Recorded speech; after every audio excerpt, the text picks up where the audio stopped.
Well, Israeli forces ramp up operations in northern Gaza and the eastern outskirts of Rafah in hopes to target Hamas's terrorist infrastructure. Right here on the desk with us is former British commander, Colonel Richard Kemp.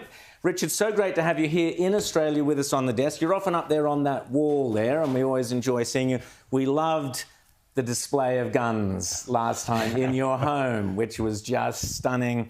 That was the colonial backdrop was fantastic. James wants it for his... for my own library. For his own library. I'll have it shipped over. Colonel, great to see you here in Australia.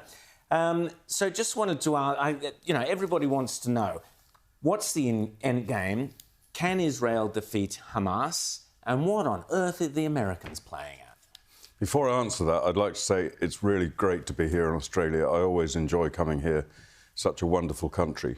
And secondly, you mentioned the common sense of youth. I've had the pleasure of visiting many schools here in Australia since I've been here, including Kesatora here in Sydney. And I've encountered a great deal of common sense of youth, and it gives me a good deal of optimism for the future when these, particularly the Jewish children I've met, are so confident, so articulate and so knowledgeable. As far as whether Israel can defeat Hamas in Gaza, I think that's what's going to happen. We've seen the IDF fighting extremely effectively. I've been inside Gaza several times while the war's going on with the IDF, and I've seen their actions on the ground. Extremely effective. Hamas, when they come up against real soldiers as opposed to civilians in their homes, they do one of three things. They either run away, they die, or they surrender. And when they surrender, they spill the beans. So I'm optimistic and confident about Israel's success in Gaza once it really embarks on the full campaign in Rafah. As for what the US is doing, I think the US is doing two things. First of all, in trying to pressure Israel to stop fighting, an obsession with not going into Rafah and dealing with that, and therefore not finishing off Hamas. I think, firstly, they're playing to the domestic electorate, which the majority support Israel, 80%, I think, according to recent polls, but there are many who don't, and Biden wants their votes as well and is prepared to put that above the survival of Israel. And secondly, they're desperate, Biden particularly desperate to appease Iran. He doesn't want Israel to finish off Iran's major proxy in that area.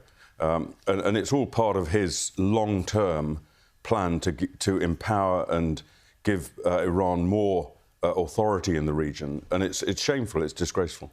James. Well, we've had some breaking news in the last couple of hours that Benny Gantz, the opposition politician, former defense minister in the war cabinet, has issued a deadline of June 8th to the Netanyahu government to say, you've got to find a way to wrap this war up. This is a huge problem for Netanyahu, but also is Benny Gantz being used by the Biden administration as a way to try and get somebody more amenable to their pro-Iran position into power in Israel if Netanyahu is so insistent on defeating Iran rather than allowing its proxies to run rampant, which seems to be what this White House is keen to do?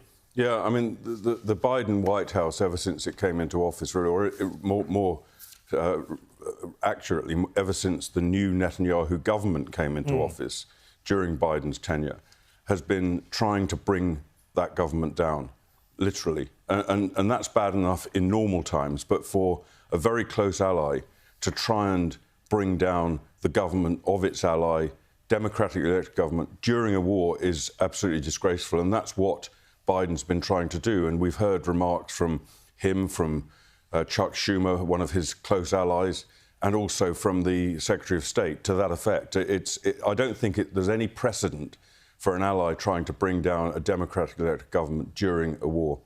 Well, we've seen the US be behind regime change in a number of countries, but yet you wouldn't expect it to be an ally. Right.